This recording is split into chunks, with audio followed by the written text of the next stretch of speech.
Well, I want to first start out saying that I hope everybody got through this COVID thing okay. And I hope everybody is well.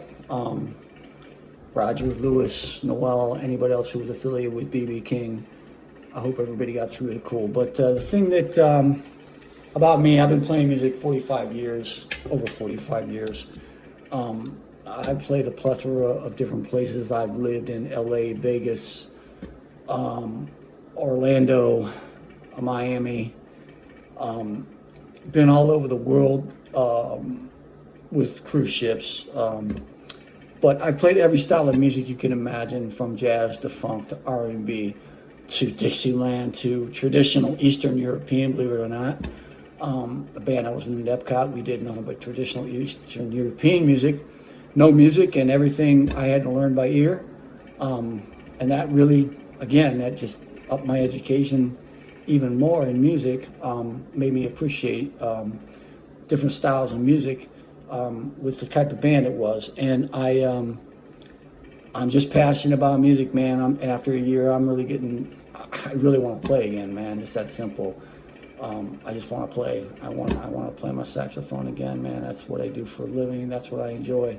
So my passion is along with fitness.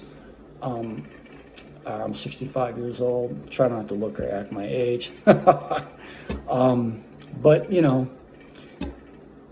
be that what it is, I guess that's all about me. The thing that excites me most about going back out with BB King is, again, playing music, man.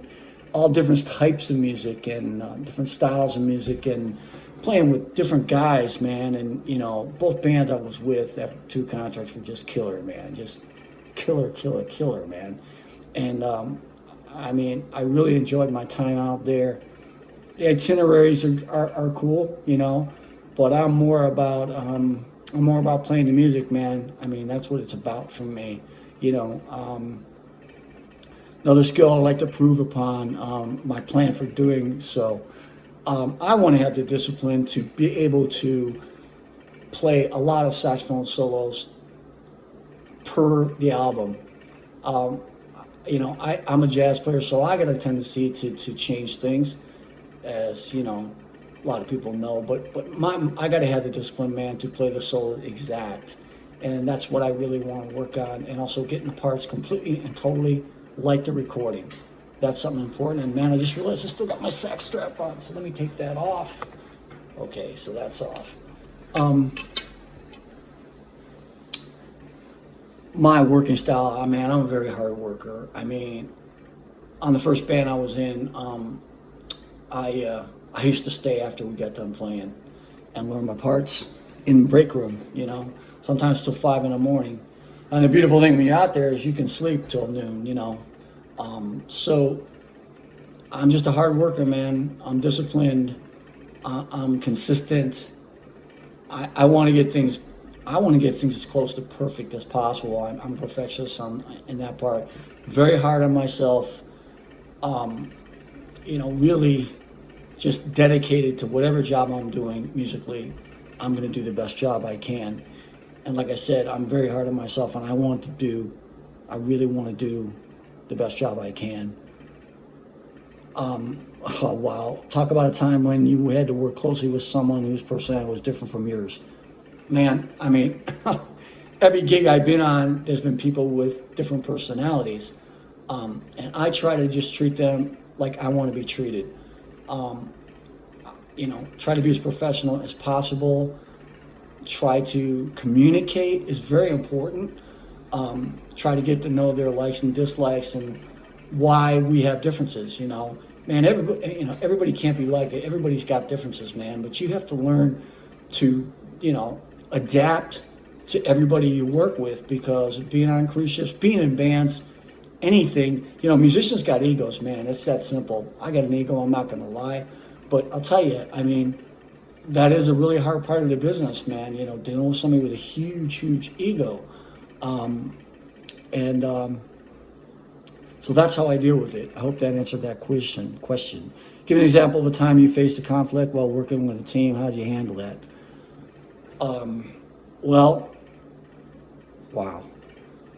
There's a lot of those. I'm 65 years old, so there's a lot of those things. I've been in bands before where I got into a conflict with a guy in the section that just wasn't playing the parts correctly, again, it's all about communication, man. It's all about trying to sit down with the guy and explain to him why I'm getting frustrated, hey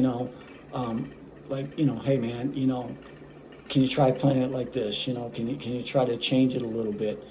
And man, on other cruise ship companies, you live with a roommate. So you want to talk about conflict, there you have it. From guys snoring to guys bringing women home at 2 in the morning. Again, communication, you got to handle it that way. You got to talk to them. You just can't get pissed off and keep it inside. You got to tell them what's going on and see if that can be resolved. If it can't be resolved, then I'm going to go to somebody else who might know that person. And if that doesn't work, then I'll go to the manager. And in the case of the band, I went to the music manager and I said, hey, you know what? I don't think this situation's working out. As a roommate, can I please change rooms? That's how I handled it. I also had a situation with a personal trainer where a client was really, really, really, really not happy. And the trainer that was training her wasn't doing a good job, and him and I didn't get along either. So all I did was talk to him and say, hey man, I'll give you a different client. And I gave her to somebody else. So that's how I handled that situation. Tell me about a time you were under a lot of pressure.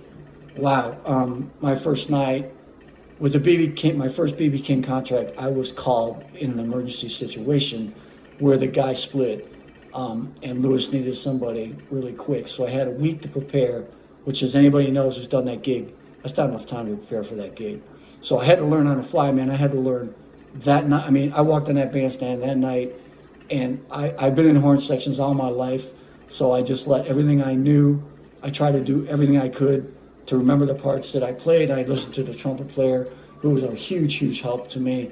And that's the gig, man, where every night after work, all I did was shed, man. That's all I did, because I only had a week to prepare. I had no time to get this stuff ready. So, man, I mean, that was rough, man. But I got through it, and I learned a lot of tunes on that contract. And again, the band was incredibly helpful. The trumpet player was really helpful. But man, it was all about just shedding, you know. I didn't go get off the ship. I just sat in my room and play as soft as I could and shed, man. You know, because you got to learn the exact parts. So it was a lot of work. That's all I can tell you. It was a lot of work. But I grew a lot from that work. Another time I was with Frank Sinatra Jr. on my first night on the gig. There was a big rehearsal, and I was on the first tenor part, and on the intro to the show, there's a huge clarinet part. And I've been a double all my life, but man, this part was rough, because I think Roger Hawk would understand this. And I tripped all over it, you know what I mean? I screwed it up, and the conductor looked at me and said, hey man, are you going to screw that up on every night or what? Or are you going to get this right? And so I just, again, man, I had to sit down and go over it and take it slow and all those different things. And that's what I did, you know. That's how I handled it. So I hope that I answered all your questions. I hope that I can do another contract with BB King Band. I really had a good time out there. Of course, there was a lot of challenging time, I'm not going to lie, you know. But like I said, I learned so much from doing it. And, you know, you're not just a musician out there. You are somebody. You're in the BB King Band, you know. Did I love the notoriety? Of course I did, you know. And did I look forward to playing every night? Yeah, I did, you know.